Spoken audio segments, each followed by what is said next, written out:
அடுத்து என்றென்றும் காதல்னு ஒரு படம். நிலவேவா கூட வந்து வெங்கடேஷ் டைரக்டர். ஆமாம். எங்கள் டைரக்டர் எங்களுடைய அசிஸ்டன்ஸ் தான் ஒர்க் பண்ணுறோம். ப்ரொடியூசர் எங்கள் சந்திரசேகர் சார். அப்போது அடுத்த படம் என்றென்றும் காதலுக்கு மனோஜ் கேன் இருந்தாங்க இல்லையா, மியூசிக் டைரக்டர். அதில் உள்ள மனோஜ் டைரக்டர். அவங்க பேனரு எங்கள் அசிஸ்டன்ட் தான் ஒர்க் பண்ணுறாங்க.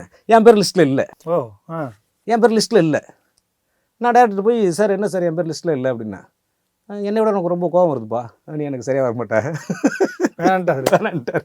நான் சார் திடீர்னு இப்படி என்ன வேணான்னு சொல்லி வெளில அடிச்சிட்டிங்கன்னா நான் எங்கே போவேன் அப்படின்னு. என்ன வந்து கிடையாது என்ன பண்ணணும், உங்களோட அசிஸ்டன்ட் சார் நான், என்ன திடீர்னு வேலை போய் சொல்லிட்டு நான் என்ன பண்ணுவேன், நான் அதெல்லாம் போக முடியாது, எனக்கு வேலை கொடுங்க அப்படின்னு. என்னால் இப்போ நான் நேற்று வரைக்கும் கொடுத்த காசெல்லாம் செலவு பண்ணிட்டேன். இப்போ நாளைக்கு அடுத்த வேலை சாப்பிட்றதுல காசு கிடையாது அப்படி சொல்லி கேட்குறீங்க. நீங்கள் கொடுக்குற சம்பளத்தை தான் வாழ்ந்துட்டு இருக்கேன். நான் இப்போ வெளில போய்ட்டு எனக்கு சாப்பாடு யார் போடுறது? நான் இப்போ இன்னொரு டேரக்டர் திடீர்னு வேலை செய்ய முடியாது. நீங்களே டேரக்டர் சேர்த்து விடுங்க. அப்படியே சேர்த்து விட்டாலும் மனிதன் சார் சேர்த்து விடுங்க, இல்லைன்னா சங்கர் சார் சேர்த்து விடுங்க. உங்கள் கஷ்டம் தானே, அவரே சேர்த்து விடுங்க. என்ன என்ன என்கிட்ட சட்டையெல்லாம் போட்டு நிற்கிறேன் சொல்லிட்டு அவர் கொஞ்சம் உரிமையோடு நான் வந்து அவரை வந்து என்னுடைய ஃபாதர் மாதிரி தான் பார்ப்பேன் அப்படின்ட்டு அப்படியே தயங்குறாரு. லிஸ்ட்டில் அனுப்பிச்சாச்சுப்பா, முடிவாகி போச்சு, இனிமேல் என்னால் மாற்ற முடியாதுங்க அப்படின்னா. சரி, என்னால் இங்கேருந்து போக முடியாது. அப்புறம் ஒரு கதை சொல்கிறேன், என்ன விஜய் சாருக்கு டைரக்டர் ஆக்குங்க அப்படின்னு. டைரக்டர் ஆக்குங்க அப்படின்னு அவர் சிரிச்சிட்டாரு.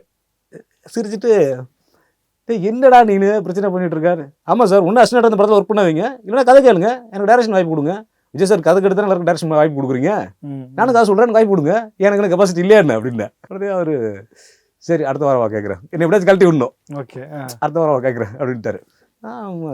கிளம்பி போயிட்டேன். அடுத்த வாரம் வரவான்ட்டார். 4 வாரம் ஆயிடுச்சு. கதை சொல்ல ஆரம்பிக்கும் போது அப்படியே ஓப்பனிங்லேருந்து அப்படியே அந்த சீன் அந்த நேரேஷனோட ஒரு மாதிரி சொல்ல ஆரம்பிக்கும் போது அவர் இன்ட்ரெஸ்ட் ஆகிட்டார். என்னடா இப்படி கதை சொல்லிட்டேன், நைட் ஃபுல்லாக தூக்கலடா எனக்கு அப்படின்னாரு.